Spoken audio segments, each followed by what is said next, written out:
Hi friends, தளபதியோட சுற்றுப்பயணம் பார்த்தீங்கன்னா அடுத்த வாரமே தொடங்க போறதா நியூஸ் வருது. அதாவது 2026 தேர்தலை முன்னிட்டு தளபதி தமிழகம் முழுக்க சுற்றுப்பயணம் மேற்கொள்ள இருக்காருன்றது நமக்கு தெரிஞ்ச விஷயம் தான். ஸோ முதற்கட்டமா நெக்ஸ்ட் வீக் 13ஆம் தேதி இந்த ஒரு சுற்றுப்பயணம் தொடங்குதுன்ற மாதிரி சொல்றாங்க.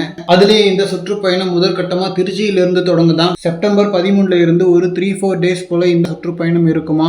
ஸோ அதுக்கப்புறம் ஒரு சின்ன பிரேக் எடுத்துக்கிட்டு அடுத்த கட்ட சுற்றுப்பயணம் இருக்கும். பட் இது குறித்து இன்னும் அஃபிஷியல் அனௌன்ஸ்மெண்ட் வரல, சீக்கிரமே வரும்னு நினைக்கிறேன். அண்ட் மதுரை மாநாட்டிற்கு அப்புறம் பயங்கரமா எதிர்பார்த்துட்டு இருக்கிற ஒண்ணு இந்த சுற்றுப்பயணம் தான். ஏன்னா ஆல்ரெடி கோவை அண்ட் மதுரையில சின்ன ஒரு ரோட் ஷோவை பார்த்திருக்கோம். ஸோ யதார்த்தமா பண்ண ரோட் ஷோவுக்கு அவ்வளோ ரெஸ்பான்ஸ். அண்ட் இதுக்கப்புறம் எலெக்ஷனுக்கு பெருசா டைமும் இல்ல, 6-7 மாசம் தான் இருக்கு. ஸோ எதிரிகளுக்கு விமர்சனம் பண்றதுக்கு கூட கேப் கொடுக்காம பேக் டு பேக் ஏதாவது ஒரு பொலிட்டிக்கல் ஈவெண்ட் பண்ணிக்கிட்டே இருக்கணும். மெயினா களத்துல போயிட்டு மக்களை சந்திச்சுக்கிட்டே இருக்கணும். ஃபைனலா தளபதி அதெல்லாம் பண்ண ஆரம்பிச்சிட்டாரு. அண்ட் இந்த ரோட் ஷோவுக்குன்னே பிரத்யேகமா தளபதியோட ஆபீஸ்ல ஒரு வாகனம் தான் ரெடியாகி நிக்கிறதையும் பார்த்திருந்தோம். ஸோ இந்த ஒரு ரோட் ஷோ மதுரை மாநாடு மாதிரியே வெற்றிகரமா நடக்கட்டும். அண்ட் மதுரை மாநாட்டிற்கு வந்த மக்களோட எண்ணிக்கை பாத்தீங்கன்னா கிட்டத்தட்ட 15 லட்சத்திற்கும் மேலையா. சோ ஒரு ரெக்கார்ட் பிரேக்கிங்கான மாநாடு. அண்ட் அதே மாதிரி தளபதியோட மாநாடு செல்ஃபி வீடியோவும் 15 மில்லியன் லைக்ஸ் ரீச் பண்ணிருக்கு. ஓகே ஃப்ரெண்ட்ஸ், இந்த மாதிரி தளபதி பத்தின ஹாட்டான அப்டேட்ஸ்க்கு நம்ம விஜய் ஃபோர்ட் சேனலை சப்ஸ்கிரைப் பண்ணுங்க. தேங்க்யூ.